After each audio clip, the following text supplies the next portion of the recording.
Hi there, I'm C, and it's good to see you again. Yes, I'm still doing that. Let's talk dead franchises. Isn't that just the best way to start the year? Talking about a dead franchise that's never going to come back. Let's get sad this year. Although I'm pretty sure I'm the only one upset by this. Another Code, otherwise known as Trace Memory if you're living in the States, was a series of point-and-click adventure games developed by Zing Incorporated and published by Nintendo. And when I say series, I really just mean 2 games. Does that count as a series? Another Code, 2 Memories, was released on the Nintendo DS worldwide in 2005, and its sequel, Another Code R, A Journey into Lost Memories, was released in 2009, but only in Japan and Europe. However, I am willing to bet a decent amount of you probably never played these games. I know I didn't back when they were new. The sequel never even released in my country. No, I was introduced to the series through a little kind of obscure game. Maybe you've heard of it. It's called Super Smash Bros. Brawl. Amongst the random assortment of trophies representing games I'd never even heard of before, there was a trophy of Ashley Robbins, the protagonist of the Another Code series. And apparently, she was really annoying to unlock. In fact, I don't know if I ever did unlock her, or whether I just found her while looking through lists like I have a tendency to do. Either way, I grew strangely fascinated with the series.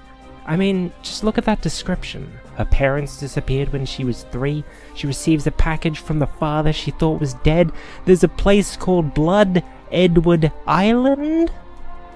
That's got mystery written all over it, and I do rather like me a mystery. I even made a video of my first time trying out the game back in my Let's Play days, which was, not very good. But nevertheless, I did play through it all, and I rather enjoyed it. And then, lacking the proper means for Wii emulation, I decided to watch a playthrough of the sequel, and what do you know, I enjoyed that too. So let's talk about these games, shall we? Another Code 2 Memories follows a 13-year-old Ashley Mizuki Robbins on the day before her 14th birthday. As previously mentioned, both of her parents went missing long ago, and were presumed dead. But 2 days before her birthday, she suddenly receives a package from her father, containing a strange device and a letter telling her to come to Blood Edward Island. The device in question? It's a DS. Well, DAS actually. DTS if you're American. Another Code had this weird thing about inserting the system you're using to play the game into the game itself for some reason. While exploring the island, and the mansion that sat there, Ashley comes across a little ghost boy named D. Just D. Well, actually, he can't remember his real name. Can't remember much of anything, really. Memory's actually a pretty prominent theme for the series, in case you couldn't tell from the titles. Ashley's parents were scientists who studied memory, and over the course of the game, D's memories are uncovered, and Ashley makes it a point to remember everything that's happened at the end of each chapter. Speaking of which, let's get into the gameplay before I spoil too much of the story. The game takes place from a third-person perspective as you move Ashley around the environment, searching for things to interact with. You can find items to take with you so you can solve puzzles later, Ace Attorney has still backgrounds for you to move around in and investigate, and of course, puzzles! Most of these puzzles took advantage of some aspect of the DS itself, either the touchscreen, the microphone, or even the dual screen and clamshell layout itself. Yeah, good luck trying to figure out that one on an emulator. On the other hand, you'll also have some that use the DAS's camera function, allowing you to take pictures and overlay them on one another. All of this is naturally done to progress through the mansion, and try to solve the mysteries surrounding Dee's lost memories and Ashley's missing parents. At the end of each chapter, Ashley repeats the events of the chapter so she can remember everything that's happened, and the player is forced to fill in some of the blanks to make sure they're paying attention. While I rather enjoyed the game, it's not without fault. I feel like it's kind of imbalanced how Ashley and Dee's mysteries are solved. For the most part, the mansion that serves as the setting for most of the game continues to trigger flashes of memory in Dee, and even most of the various books and letters scattered around give an idea of what must have happened before his death. Comparatively, Ashley's mysteries are really only hinted at through brief interactions with other characters until some of the latest chapters in the game, once you're more or less done with Dee's story. There's also the issue of the game's true ending, which is gotten by making sure that you interact with every object that triggers a flash of memory for Dee.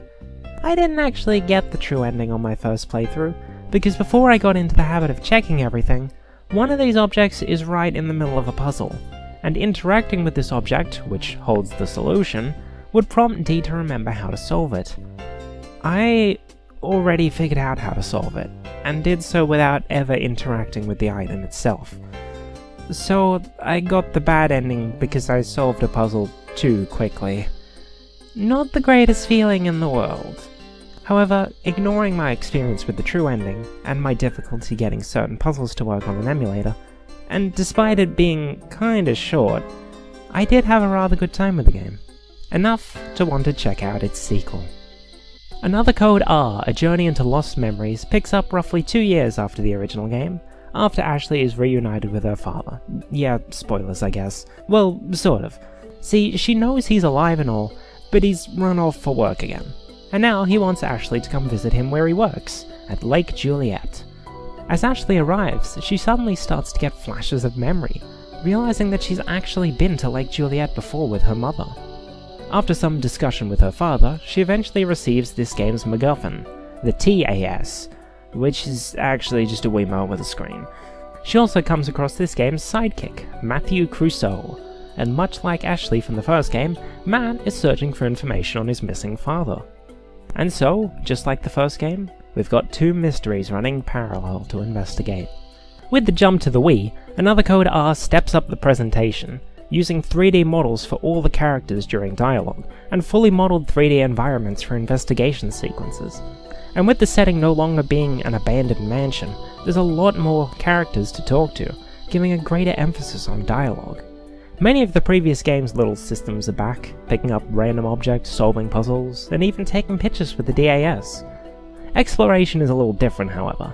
Rather than having free movement, Ashley runs along a set track when moving from area to area, and when in a place that can be investigated, she stands in place and can be turned to face different areas. From what I can remember, keeping in mind that I never actually played it myself, the puzzles themselves don't seem to make as much use of the Wii mode as 2 Memories did with the DS, although I suppose tilting and pointer controls are really all the Wiimote could do. While there are still 2 plot lines going at once, much like the original game, I feel Another Code R does a better job at managing these 2 simultaneously. There are characters related to both plotlines in the game, and between Ashley's flashbacks and the information scattered around Lake Juliet, decent progress is frequently made towards both Ashley and Matt's mysteries, at the same time. Unfortunately, there is still a gripe with the ending, though. Not every mystery is solved. Much like Layton's mystery journey, introducing 2 big mysteries at the beginning and then never solving either of them, although that's a story for another video, Another Code R leaves one of its big mysteries open. I won't spoil what mystery that is, in case you want to check it out yourself, but that does sour the ending a little, even though one of the mysteries has well and truly been put to rest. Despite my gripe with the ending though, I do think Another Code R seems like a pretty good game, better than the original in fact. Although, keep your Salt Shaker handy because I've never actually played it myself. Unfortunately, that's where Ashley's story ends.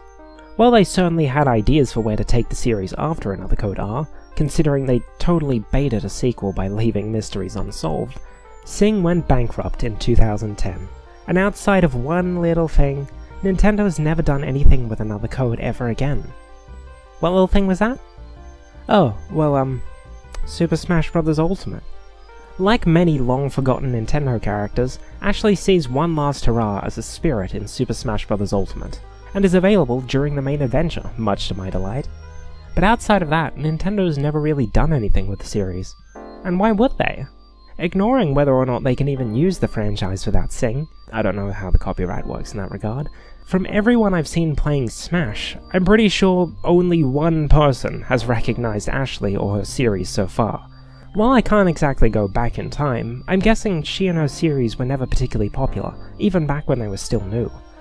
And now, well, Nintendo's got a new mystery series they can push, Detective Pikachu. So what reason would they have to bring back Another Code? Or any of their mystery franchises for that matter? They don't have one. And that kinda makes me sad. So what exactly was the point of this video? Well, it's obviously not a review or a deep dive into the series. I just kinda wanted to talk about this odd interest I've developed in an obscure franchise that I have no business being this invested in. perhaps shed some light on a series that had been locked away in the darkness, and introduce some of you to a series you may have never heard about. This is the part where I'd normally recommend that you try the game out yourself, but with the games being on the DS and Wii, however many generations ago that was, I don't know how easy it'd really be to track down a physical copy, and to my knowledge, Nintendo's never released them through Virtual Console, otherwise I'd have certainly gotten them legitimately. You could always look up a Let's Play or something, but if you really want to try it, I'm not saying emulators are an option, but I'm also not saying they're not. Speaking of which, I should probably go hunt down a very real, totally legitimate copy of Hotel Dusk. Thanks for watching. If you stuck around till the end, sorry about that, I probably rambled way too much. If you enjoyed, you want to see more, maybe leave a like. I might make more videos rambling about random obscure franchises I like. If you want to see another video, there'll be an annotation to take you to my last video. That was about potential Smash Bros. Newcomers. Spoilers, Ashley isn't one of them. And I'm not saying you should subscribe, but actually, you probably shouldn't. My content's kinda terrible. Thanks for watching, and I'll see ya when I see ya. It's too goddamn hot!